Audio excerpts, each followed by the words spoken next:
Hi friends, Nandini ಕಿಚನ್ಗೆ ಸ್ವಾಗತ. ಇವತ್ತು ನಮ್ಮನೇಲಿ ಮಾಡುವಂತಹ ಕೋಳಿ ಸಾರು ಹೇಗೆ ಮಾಡೋದು ಅಂತ ನಿಮಗೂ ಕೂಡ ತೋರಿಸ್ಕೊಡ್ತಾ ಇದ್ದೀನಿ.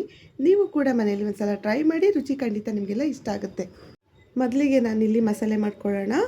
ಈಗ ಒಂದು 5 ಬ್ಯಾಡಿಗೆ ಮೆಣಸಿನ್ಕಾಯಿ, ಅರ್ಧ ಹೋಳು ತೆಂಗಿನಕಾಯಿ, ಅರ್ಧ ಕಟ್ಟಷ್ಟು ನಾಟಿ ಕೊತ್ತಂಬರಿ ಸೊಪ್ಪು, 1 ಇಂಚಷ್ಟು ಶುಂಠಿ, 1 ಗೆಡ್ಡೆ ಬೆಳ್ಳುಳ್ಳಿ ಬಿಡಿಸ್ಕೊಂಡಿರೋದು, 2 ಪೀಸ್ ಚಕ್ಕೆ, ಒಂದು 8ರಿಂದ 10 ಲವಂಗ, ಅರ್ಧ ಚಮಚದಷ್ಟು ಕಾಳು ಮೆಣಸು, 2 ಚಮಚದಷ್ಟು ಹುರುಗಡ್ಲೆನ ಸೇರಿಸ್ಕೊಂಡು ಈ ರೀತಿ ರುಬ್ಕೊಳ್ಬೇಕು.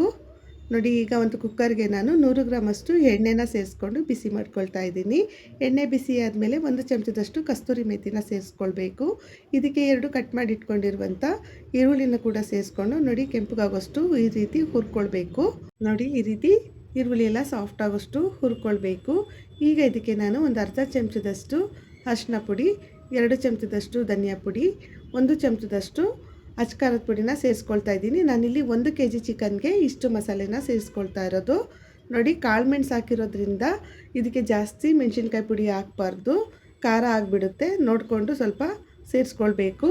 ನೋಡಿ, ಈಗ ಇದಕ್ಕೆ 1 kgಯಷ್ಟು ಚಿಕನ್ ಸೇರಿಸ್ಕೊಳ್ತಾ ಇದ್ದೀನಿ ನಾನು. ನೋಡಿ, 1 kg ಚಿಕನ್ ಸೇರಿಸ್ಕೊಂಡಿದ್ದೀನಿ. ಈಗ ಇದನ್ನು ಚೆನ್ನಾಗಿ ಈ ರೀತಿ ಇದನ್ನು ಕೂಡ ಒಂದ್ಸಲ ಈ ರೀತಿ ಮಿಕ್ಸ್ ಮಾಡ್ಕೊಳ್ಬೇಕು. ಸ್ವಲ್ಪ ಕೂಡ ಆವಾಗ ಸ್ಮೆಲ್ ಬರಲ್ಲ, ಇಷ್ಟು ಚೆನ್ನಾಗಿ ನೀವು ಮಾಡ್ಕೊಳ್ಬೇಕಾಗುತ್ತೆ. ಚಿಕನ್ ಎಷ್ಟು ಚೆನ್ನಾಗಿ ಫ್ರೈ ಮಾಡ್ಕೊಳ್ತೀವಿ ಅಷ್ಟು ಚೆನ್ನಾಗಿ ಬರುತ್ತೆ.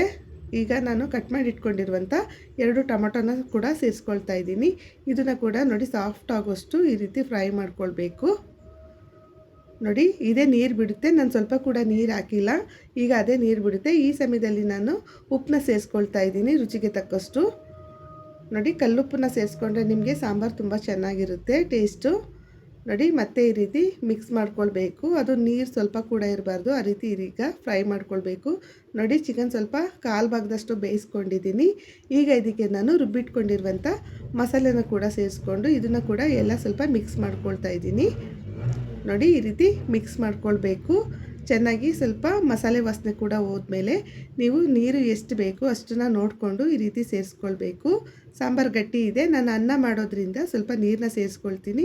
ನಿಮಗೆ ಮುದ್ದೆಗೆಲ್ಲ ಬೇಕಂತ ಹೇಳಿದರೆ ಸ್ವಲ್ಪ ಗಟ್ಟಿನೇ ಮಾಡ್ಕೊಳ್ಳಿ.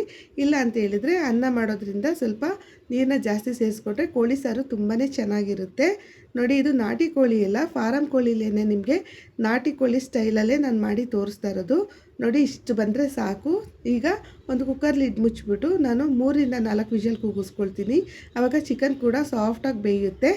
ನೋಡಿ, ಈಗ 4 ವಿಷಲ್ ಆಗಿದೆ. ನಾನು ಕುಕ್ಕರ್ ತಣ್ಣಗೆ ಮಾಡ್ಕೊಂಡು ತೋರಿಸ್ತಾ ಇದ್ದೀನಿ. ನೋಡಿ, ಈಗ ನೋಡಿ ಬಿಸಿ ಬಿಸಿಯಾದ ಕೋಳಿ ಸಾರು ಎಷ್ಟು ಚೆನ್ನಾಗಿ ರೆಡಿಯಾಗಿದೆ ಅಂತ. ರುಚಿ ಕೂಡ ಅಷ್ಟೇ ಅದ್ಭುತವಾಗಿರುತ್ತೆ. ಖಂಡಿತ ನಿಮಗೆಲ್ಲ ಇಷ್ಟ ಆಗುತ್ತೆ.